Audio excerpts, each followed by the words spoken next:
Olá, está no ar mais um programa Direto ao Ponto. Está aqui no nosso estúdio de Brasília hoje o senador Cidinho, que já foi prefeito de Nova Marilândia e também presidente da AMM, Associação dos Municípios do Mato Grosso. Seja bem-vindo, senador. Obrigado, Glauber. É um prazer estar aqui no seu programa.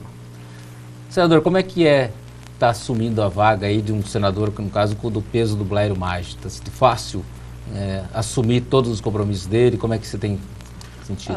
Para mim é um orgulho suceder o senador e agora ministro Blairo Maggi no Senado Federal. Da mesma forma como você falou, é uma responsabilidade, né? O Blairo é uma pessoa conhecida no cenário nacional e também internacional pelo homem de negócios que ele é, pelo conhecimento que ele tem. E temos perfis um pouco diferentes, né? Mas dentro das minhas limitações, dentro das minhas possibilidades, vou dar o melhor de mim para poder representar bem o nosso estado do Mato Grosso. Eu acho que sem dúvida, senador, uma das coisas que eu queria até tocar é exatamente essa questão sua, que você é uma pessoa que, como diz, da botina, né? No caso, ele foi prefeito de Nova Marilândia por 12 anos como prefeito, quer dizer, a história de Nova Marilândia, que fez 17 anos já de emancipação política, se confunde com a sua própria história. E lá se tem uma história de sucesso, quer dizer, você tinha uma cidade que era de um antigo garimpo e que depois começou uma pequena indústria lá e tal, e o senhor incentivou, por exemplo, a agricultura familiar e tudo mais, e hoje Nova Marilândia tem até um grande frigorífico instalando. Eu queria que o senhor me falasse um pouco desse segredo, desse sucesso empresarial de Nova Marilândia. Eu fui prefeito no primeiro mandato, ainda o garimpo ainda era existente lá, né? No segundo mandato, o garimpo acabou devido às questões ambientais, questão econômica, e o que a gente via era as pessoas indo embora de Nova Marilândia para Tangará da Serra, para Sorriso, para Sinop. E eu entendi que não adiantava eu ter no município uma educação de qualidade, uma saúde de qualidade, se eu não ia ter o cliente para usufruir disso. E eu fiz o que eu chamo de uma reforma agrária municipalizada. E como as áreas em volta da cidade eram muito baratas, estavam desvalorizadas e eram degradadas pelo garimpo, ali a prefeitura comprou essas áreas, fiz ali 150 chácaras, de cada uma com 5 hectares, né? E peguei 150 famílias que estavam ali desempregadas do garimpo, e cada uma delas de 150, nós conseguimos fazer 105 aviários. E ali nós começamos um programa de avicultura, as outras 45 que ficou, nós fizemos um programa com fruticultura, uma cooperativa, deram outro segmento. E esses 105 aviários existem lá hoje, funcionam, né? Primeiro veio uma fábrica de ração, depois, mais à frente, veio um frigorífico, que hoje abate 150 mil aves dia, né? E que é o modelo que eu fiz de reforma agrária, que eu acredito que é o modelo correto, que você pegar as pessoas que tem no seu município, que tem identidade com a produção, no caso nosso não tinha identidade, porque eles eram ex-garimpeiros, mas que a gente qualificou, treinou, e graças a Deus está funcionando, funciona no frigorífico hoje, nós temos aí em torno de 1.500 pessoas empregadas diretamente, né? Isso mais transporte de ração, transporte de frango, todo terceirizado. Então a economia hoje é não só de Nova Marilândia, mas dos municípios em volta, como Arenápolis, Nortelândia e Santo Afonso, gira em torno dessa avicultura que nós começamos lá no ano 2001. E hoje nós temos aí os novos aviários que estão sendo construídos, totalmente diferentes daquele que foi o início, mas o grande início, a grande arrancada foi com esse projeto da agricultura familiar. Mas agora, esse pessoal da agricultura familiar que você falou, do ex-garimpeiro, né, que você teve que fazer um trabalho todo de formar essa pessoa, na verdade você transformou vidas, né, essa transformação toda. A gente vê que, por exemplo, que hoje no Mato Grosso, e não só Mato Grosso, Goiás, a gente viu agora o negócio essa questão da soja, de milho, quer dizer, toda a reclamação de que... Então, uma das formas seria de você agregar valor, quer dizer, você criar carne, transformar mais esses produtos, quer dizer, e foi isso que você fez dentro do seu município, né? Você simplesmente pegou milho e soja e transformou em carne e que está hoje indo para fora do Brasil. Você acha que esse modelo de Nova Marilândia, ele pode ser replicado para muitos municípios? Acredito. Primeiramente, como você falou, nós temos que priorizar e exportar valor agregado, né? Quando você está exportando soja, milho, farelo de soja, você está gerando emprego lá em outro país. Quando você exporta carne de aves, suínos ou até mesmo bovinos, porque bovinos tem muito confinamento, você está gerando emprego, está gerando divisas no seu município, no seu estado.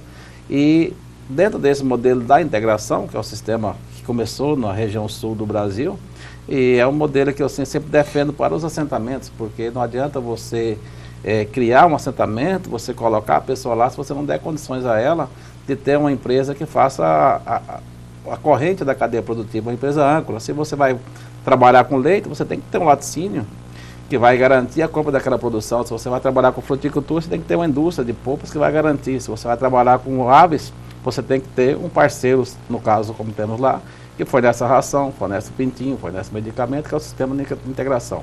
Da mesma forma com os suínos. Então, eu, na minha concepção, se os assentamentos do Brasil, que hoje a maioria estão falidos, né, as pessoas abandonaram, não tem condições de permanecer, antes de criar novos assentamentos, precisaríamos de fomentar, revitalizar os assentamentos existentes, e a forma de integração, ou com suínos, ou com aves, ou com própria bovinocultura de leite, é uma forma de trazer esses assentamentos à tona e dar qualidade de vida aos produtores rurais. Agora, uma coisa que eu tenho visto, por exemplo, que essas proximidades sua, lógico, com o ministro Blairo Maggi, é uma coisa visível, né? E não tem por que não, você era o suplente dele e tudo mais. Mas eu tenho visto que o senhor tem conseguido até impregnar algumas ideias interessantes da agricultura familiar, inclusive num mega empresário, que é o caso do ministro Blairo Maggi. Tanto que no fórum em São Paulo, no Global Agrobusiness Forum, ele começou a falar sobre a agricultura familiar e da importância de você simplesmente dar o título para essas pessoas, que na verdade o grande problema do assentamento no Brasil, ou dos pequenos produtores do Brasil, da agricultura familiar do Brasil, é a falta do título agrário, e que eu tenho visto que é uma bandeira sua. Inclusive você está pedindo para que a agricultura familiar venha para o Ministério da Agricultura. Como é que é isso? O Blairo é uma pessoa bastante sensível, né? E ele sabe que a agricultura, que ele é empresário, a grande agricultura, ela depende muito pouco do governo. O governo, como até se diz, se o governo não atrapalhar, já está bom, né? O que essa agricultura de alta escala depende do governo é as questões de infraestrutura, de logística, e que o governo ainda deixa a desejar, né? Quem realmente precisa do apoio do governo é o pequeno agricultor, né? E se gasta milhões, bilhões de reais com assentamento, com criação de novos assentamentos, mas tem assentamentos, pessoas na beira de estrada aguardando uma oportunidade para se instalar na terra, e tem pessoas que estão na terra e que não têm oportunidade de desenvolver uma atividade porque não tem um documento. Se você vai hoje no banco contrair um financiamento, o gerente fala: cadê a escritura da sua terra? Nós temos cidades no Mato Grosso, outros estados que você sabe que não tem oportunidade de emitir uma escritura, a pessoa pagar o IPTU, porque essa cidade foi criada em um assentamento, e como não tem a documentação, então basicamente é um assentamento inexistente. E o que o Blairo Maggi defende agora, que é a defesa nossa, é a emancipação desses assentamentos para que possam essas pessoas serem reinseridas, né, no mercado, para ter acesso ao crédito, para ter acesso a uma melhor qualidade de vida e produzir, como já produzem hoje, mas com muito pouca escala, basicamente para a sua sobrevivência. Agora, hoje, por exemplo, no caso da agricultura familiar, ela está numa secretaria, né? Então ela antes era um ministério, que é o Ministério do Desenvolvimento Agrário, e se tornou uma secretaria, no caso agora ligada à Casa Civil. E no caso, então, a proposta é que na verdade essa secretaria venha a ser do Ministério da Agricultura, é isso? Eu acredito e tenho defendido que foi um equívoco do atual governo, extinguiu o Ministério do Desenvolvimento Agrário e primeiramente criou uma secretaria, aí levou da agricultura familiar levou para a MDS. Primeiro já colocou os agricultores familiares com uma condição minimizar a importância deles para nós na economia, porque na verdade eles é que realmente colocam a alimentação na mesa do brasileiro, com hortaliças, com frutas e outros mais, né? E aí depois a gente reclamou, inclusive fez uma emenda na medida provisória, trazendo isso para o Ministério da Agricultura, depois levou para a Casa Civil, porque eu também acredito que foi outro equívoco, né? Não tem nem porque está a Casa Civil, o ministro Eliseu Padilha, com todo respeito, cuidando da agricultura familiar, e tem outra agricultura que é o Ministério da Agricultura. Quando você fala Ministério da Agricultura, eu entendo como um todo, né? O grande produtor de soja ao pequeno produtor de mandioca, de feijão, de arroz, etc.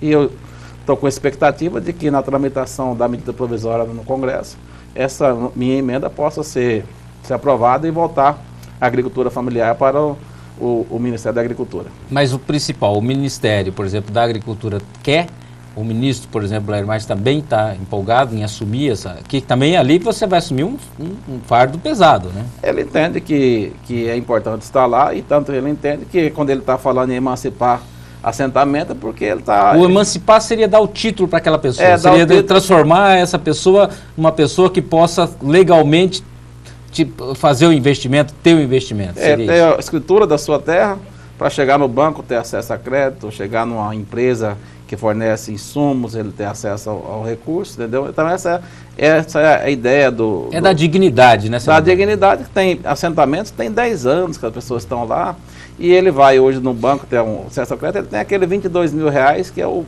limite máximo que o Pronaf dá para a pessoa, ele não tem acesso a um valor maior. E tem oportunidades enormes aí para quem quer crescer e produzir. Você vai fazer tem uma empresa de integração, eu quero fazer um aviário. Quanto custa um aviário hoje de ponta, primeira linha? R$600 mil. Não tem risco nenhum para o banco em ele financiar aquele integrado, aquela pessoa que quer fazer o aviário, porque tem uma empresa integradora que faz esse trabalho de integração, que dá as garantias e tudo, mas o banco não financia porque essa pessoa não tem escritura. Ele não tem escritura, então você acaba excluindo essas pessoas que poderiam ter uma oportunidade de estar produzindo e aquilo que você falou, dar dignidade a eles. Nós estávamos falando sobre a agricultura familiar e eu quero falar agora também de uma outra coisa que é mercado internacional. Quer dizer, o senhor teve há poucos dias, com o senador Blairo Maggi na China e tem falado que o Brasil precisa ampliar, né, que tem que exportar mais. O senhor tem defendido muito isso. Como é que foi essa viagem na China? Olha, a viagem foi positiva, tem um evento mundial que chama-se G20, né, que é os países com maiores produtores do mundo. E nós tivemos a oportunidade não só de ter contato com o governo da China, mas também governo de outros países. Teve reuniões bilaterais com a Rússia, com os Estados Unidos, com o México, com o Canadá.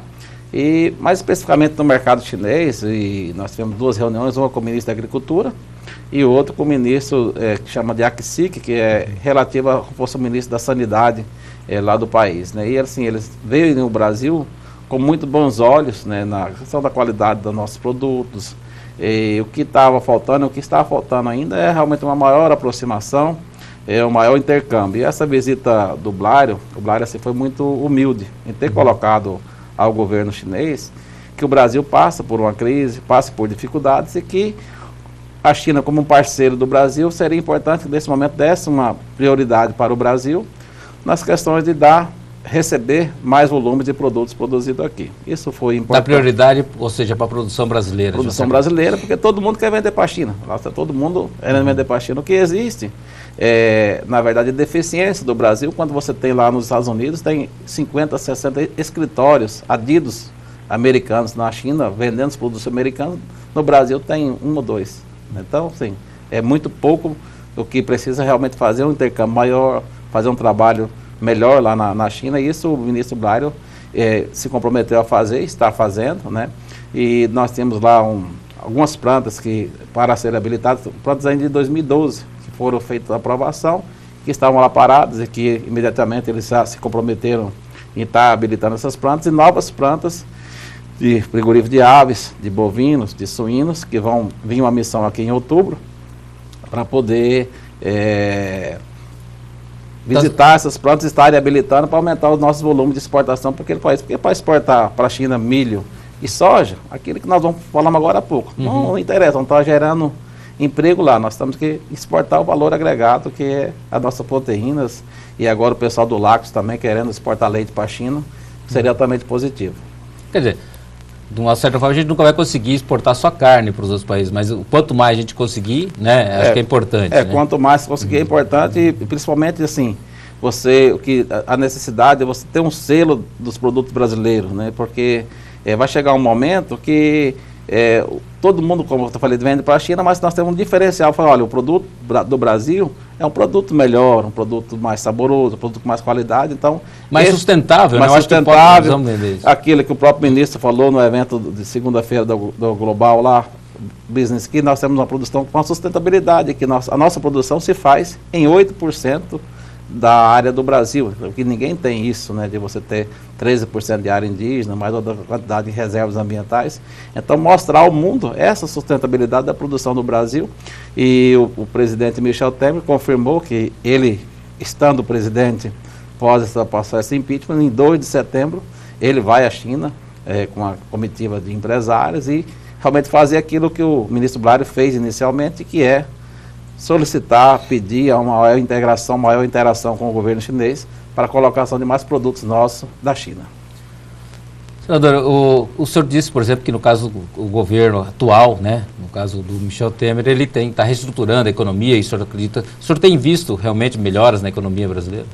Olha, eu acho que o ponto positivo primeiro é a confiabilidade, né? Você tem uma equipe econômica com o Henrique Meirelles no Ministério da Fazenda, o presidente do Banco Central, e que essa credibilidade voltando vai trazendo os investidores novamente, a economia vai se estabilizando, você vê o dólar está em descendência, então isso mostra que realmente as coisas estão se normalizando. No ponto de vista econômico, existe hoje assim, ainda ao meu ver, um conflito devido a essa questão do impeachment que não foi resolvida ainda. O governo, algumas coisas teria que tomar algumas atitudes de forma mais emergenciais, mas não o faz esperando a conclusão desse processo, né? Mas tem ponto positivo, como a renegociação das dívidas dos estados, porque o estado é um ente federado. Então, não adianta ir todo mundo para o Supremo Tribunal Federal, criar uma insegurança jurídica e daqui a pouco a situação ser pior do que foi. Então, foi um ponto positivo, mas hoje nós temos as questões de regular as contas públicas. Então, um déficit que foi já aprovado lá pelo Senado de 170 bilhões para esse ano, para o ano que vem se prevendo de novo mais 150, 160. Então essas coisas têm que ser ajustadas, porque ninguém vai acreditar num país que todo ano gera um rombo desse em suas contas. O senhor, por exemplo, com certeza deve estar acompanhando o impeachment com os olhos, porque o senhor tem interesse direto sobre isso, né? Porque o senador Blair Maggi, quer dizer, o ministro Blair Maggi continuando no ministério, o senhor também tem aí 2 anos a mais pela frente, no caso como senador, que é uma coisa interessante. O senhor tem visto, há alguma possibilidade da presidente Dilma voltar? O que eu penso, no caso da presidente Dilma, é porque primeiramente todo mundo ficou numa preocupação, como será o impeachment no Brasil, com a democracia tão jovem, você romper toda uma estrutura para poder fazer esse impeachment. Então, isso já foi feito, e provou que a nossa democracia está madura, que as nossas instituições funcionam e que o Brasil não acabou como se pregava, que se caçar a presidente, o Brasil, os organismos internacionais vão intervir, ninguém vai acreditar mais no Brasil. Isso não aconteceu. Primeiramente não aconteceu. Agora, como seria se a Dilma voltasse, o pós-seguinte dia, né? Porque você vê que nos últimos dias de mandato, nos últimos meses, houve uma radicalização muito forte do partido de esquerda com o país, praticamente. Tem uma divisão muito forte. O que está se tentando hoje é essa apaziguação, reunir o Brasil, pacificar, como o presidente Michel Temer fala. Então, hoje, apesar de ter alguns senadores que se mostram em dúvida, mas eles entendem que um cenário de uma volta da presidente Dilma poderia ser muito, do ponto de vista econômico, de credibilidade, de voltar de novo aquelas confusões que a gente estava tendo até poucos dias atrás, teria uma grande probabilidade de acontecer. Eu quero falar um pouquinho agora das suas metas, né? Eu vi que o senhor tem, com certeza, como senador, o senhor deve ter algumas metas. E uma das metas suas, que o senhor até comentou há pouco, como que o senhor é de uma região, né, até tem uma certa pecuária, e o senhor também já foi envolvido com leite. E como que o senhor está vendo a questão do leite no Brasil? Porque, de uma certa forma, o leite, o pessoal tá caro no mercado agora, como o feijão também, assim, o leite também, a gente viu o leite explodir de preço aí, né? E realmente o pessoal que acha que o leite vem da caixinha esquece que sai de uma vaca, né? Então, tá muito caro. Mas o produtor de leite, quer dizer, aquele cara que levanta todo dia antes do sol raiar para tirar leite, esse não tem ganhado dinheiro ao longo do tempo. O senhor sabe disso. Como é que a gente pode melhorar isso com um mercado internacional? Como isso?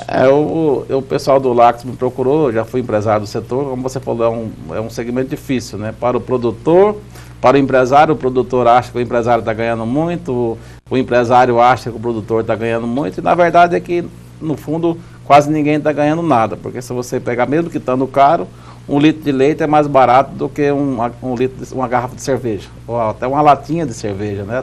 Teve momentos que uma garrafa de água mineral estava mais caro do que 1 litro de leite. Então, como é que pode isso? Não tem sentido, né? Não tem sentido. Tem sentido. O que existe hoje é uma unificação das indústrias, né, com os produtores rurais, de que fazer um leite de melhor qualidade, que isso é necessário, de você ter um leite melhor, isso eles hoje estão fazendo muito bem, ter um controle de sanidade melhor, e abrir as possibilidades de exportação. Se você abrir a possibilidade de exportação, você vai ter condições de não acontecer. Tem um momento que o preço do leite baixa tanto que o produtor é melhor jogar fora, como já aconteceu, do que tirar o leite da vaca em si. É porque existe uma proteção quanto ao preço do leite? Porque o leite, por exemplo, qual que seria? Por que o leite é tão barato, vamos supor?